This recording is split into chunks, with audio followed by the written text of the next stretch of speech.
So for everybody watching this, can you tell us who you are? So, hi, my name's Jude and I am a director here at Direct Access Consultancy.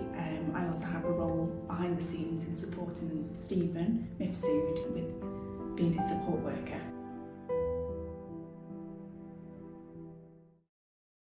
Thank you so much for coming in and sitting down with us today.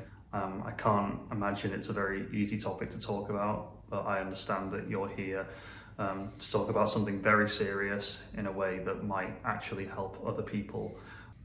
Can you please tell us your story in your own words? So in December of 2021, I noticed a change in my bowel habits. I was having quite severe pains.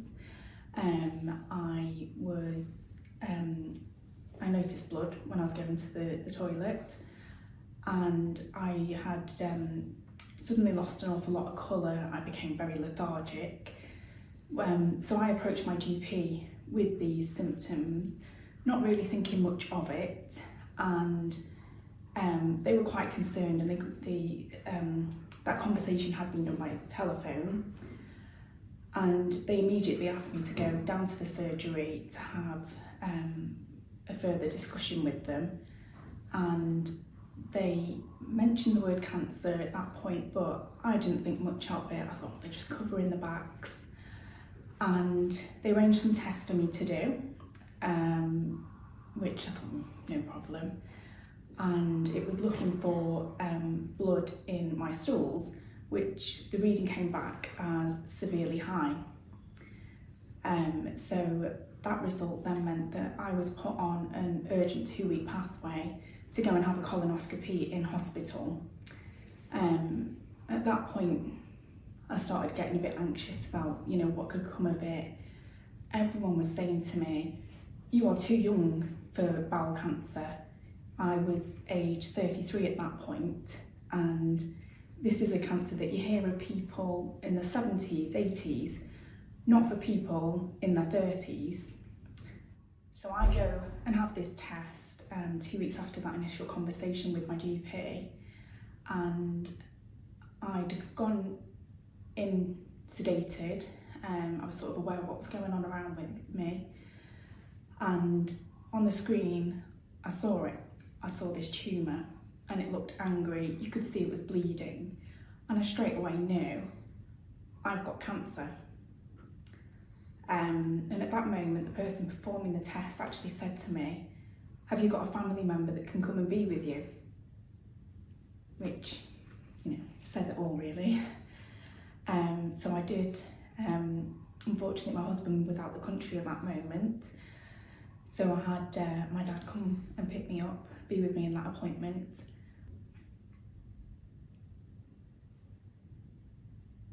They weren't able to use the word cancer at that point, but they used the phrase, "I'm very concerned." So following on from finding the tumour, I had a CT scan done, and from that scan we couldn't tell what grade the cancer was. So I thought, okay, it's not showing up on the skin. Sorry.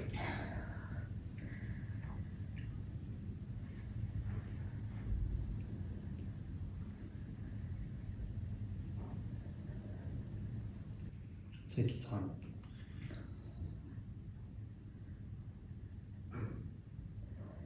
So that CT scan, you couldn't actually see the tumour. So I thought, fantastic, it must be small enough for it not to be too severe. So about 4 weeks after that, I had bowel reconstructive surgery. So it's quite a lengthy operation with a lengthy recovery, and I was very, very fortunate in that I got away with keyhole and I didn't require a stoma.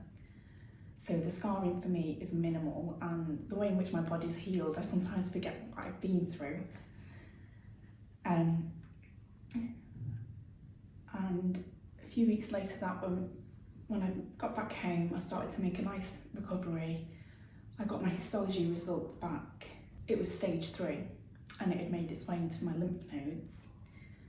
So they decided to do 4 rounds of intense chemotherapy, which I thought, okay, this is going to give me the best chance going forwards. I'm young, I can cope with what this is going to put, the pressure that it's going to put my body under. Round 1 wasn't too bad. I struggled with it sort of mentally, because I had to take these tablets that I knew were trying to poison my body. So that took a lot to get my head around. And then as I got used to it, I was able to live a fairly normal life during that first round. And so I then had a week's break from treatment, and then I started my second round. That one absolutely floored me. I ended up in A&E because I was so dehydrated, and it wiped me out.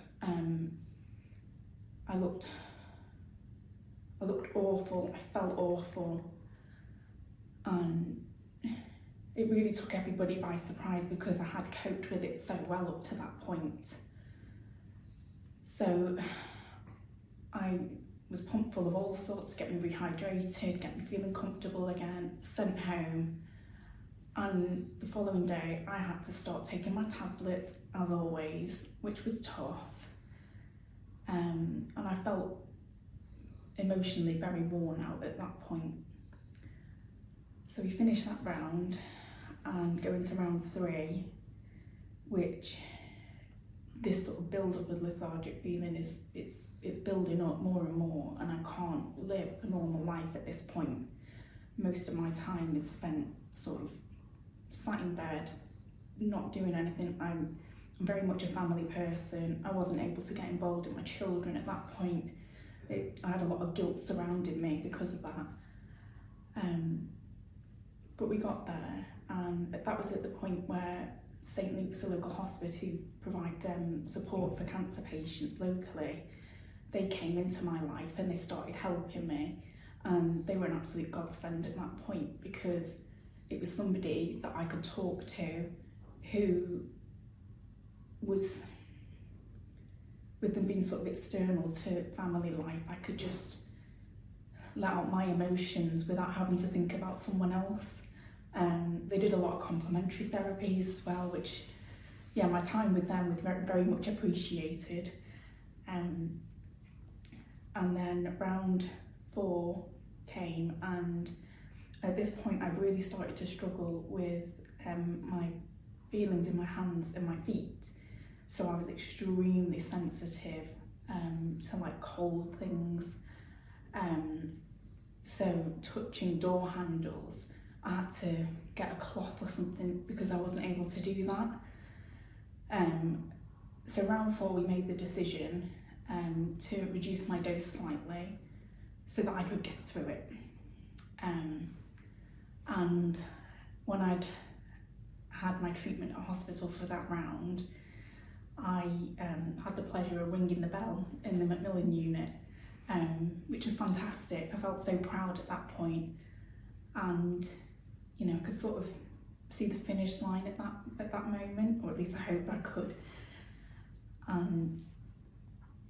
Yeah, all these emotions sort of what I'd been through just erupted at that point of ringing that bell, because you know, that's something that I'd heard other people doing.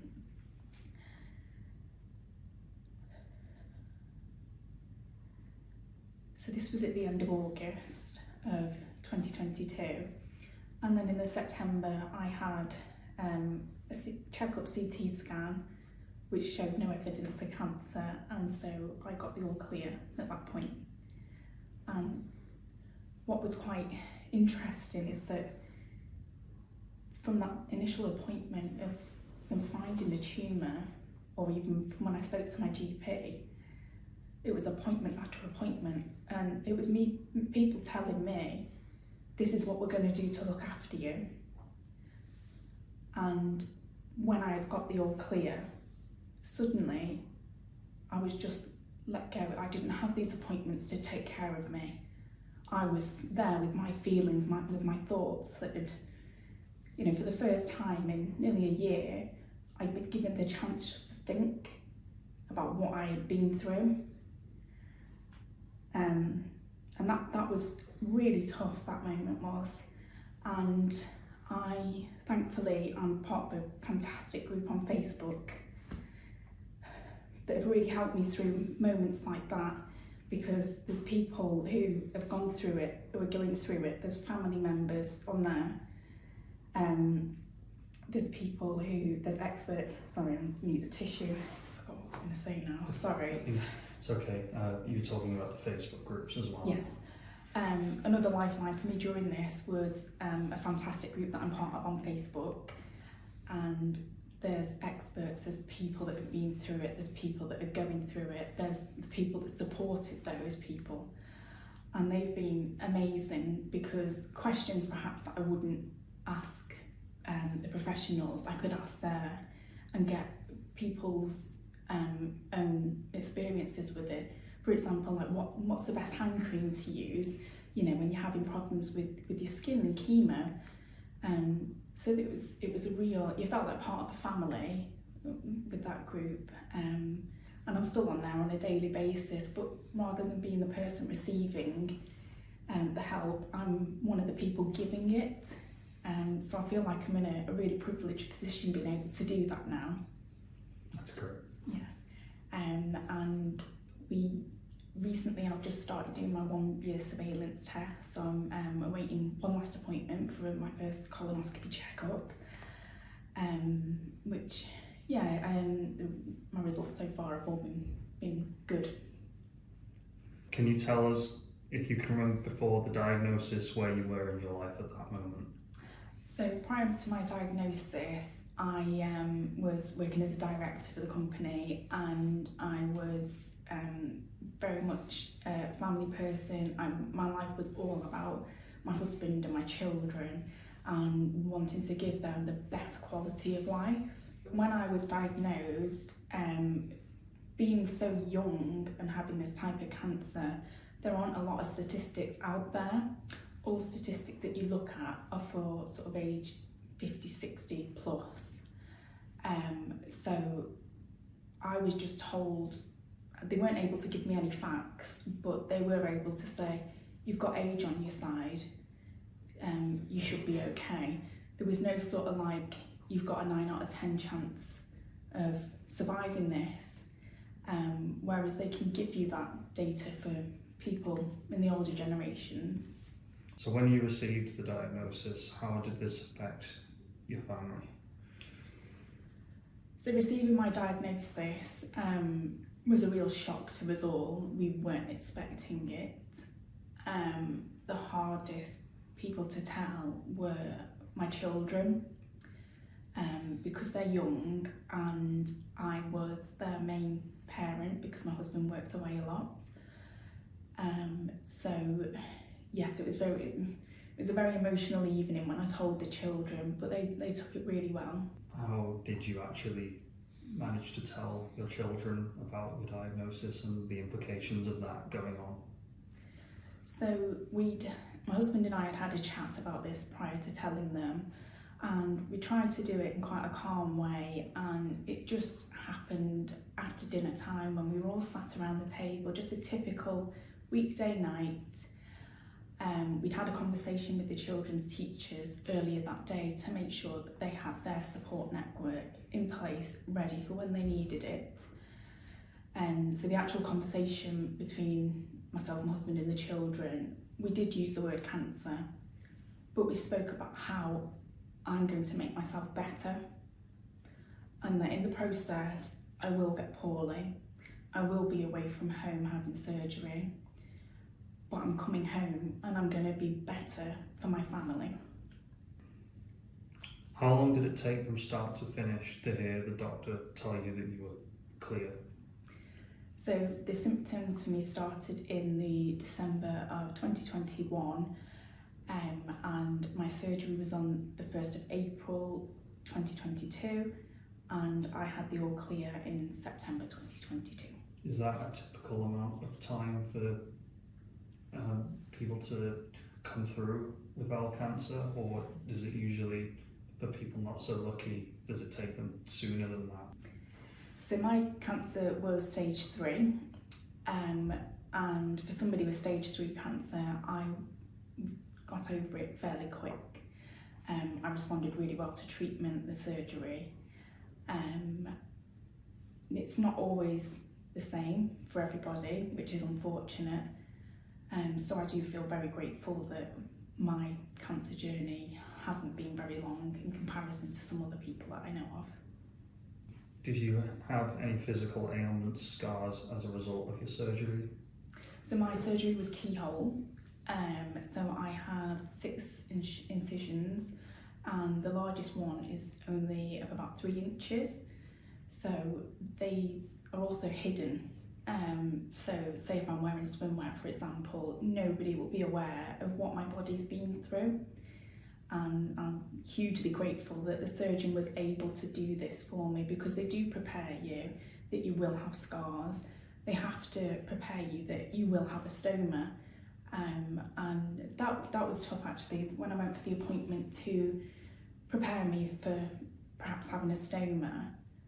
I had this physical thing attached to me that was like going to take over a part of my body that potentially wasn't going to work anymore. So when I came around from surgery and they told me, yes, it's keyhole, yes, we managed to get you away without needing a stoma, I was over the moon. Has your experiences with bowel cancer offered a new perspective on temporary or permanent disabilities in any way? So I have more experience now in, for me, what was short-term disabilities. So for example, I became very sensitive to cold. I am now more aware of people that struggle with things that are cold to touch. So things like door handles, washing your hands and having to stand there and wait for the water to warm up, because it just sends pins and needles through you, and once they start, it takes quite a while for these pins and needles to go away, and that's something that can halt people in their daily life. So these were sort of basic needs that suddenly became a problem for me, and I now understand like how people feel when these simple things are actually quite a challenge. So it's fantastic that we as a company can help people sort of be given a better chance of sort of overcoming these challenges in life. So because it's actually Bowel Cancer Awareness Month right now, is there anything that you would say to people who are going through what you went through, as well as their friends and families? So first of all, I think it's very important that I say that anyone who's got any symptoms, now these can be a change in bowel habits, it can be noticing blood, it can be lethargic, cramps. If you have any of those for more than 2 weeks, I insist that you go and see your GP. Most of the time it's nothing, but it can be something, and it's important that everybody catches it early if it is cancer, because it makes it so much easier to fight this disease if you can catch it earlier. For people that are going through it, just think about the small achievements that you make. Now one day that might be that you get out of bed and you manage to go and have a wash. Other days it might be you can walk yourself to the shops. Think about what you need to do to feel like you've achieved something in that day, and keep a positive mindset, because once you start to think negative, your body will soon follow. As for friends and family, just be there. Be there for the person that is going through this. If you don't know what to say, just a friendly message. It doesn't have to be around the cancer, it doesn't have to be around the treatment. Just let them know that you're there. I had some wonderful friends around me at the time, and they just leave a little gift for me on my doorstep, and that was wonderful. It was so nice, and I really appreciate little gestures like that.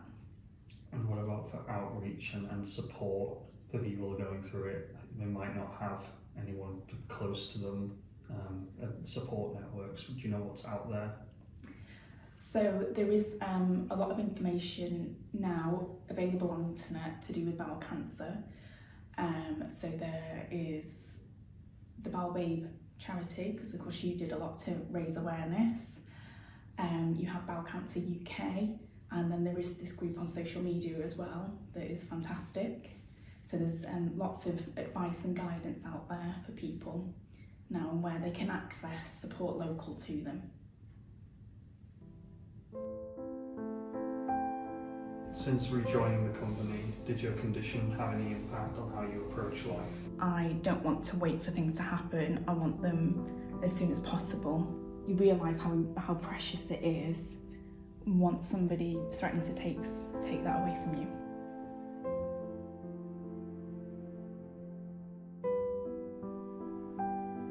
Thank you for doing this. I can't imagine how difficult it must have been to share this story. I'm sure everyone watching this, knowing anyone who's been through what you've been through, would feel the same way. So thank you very much. Oh, it's been a pleasure.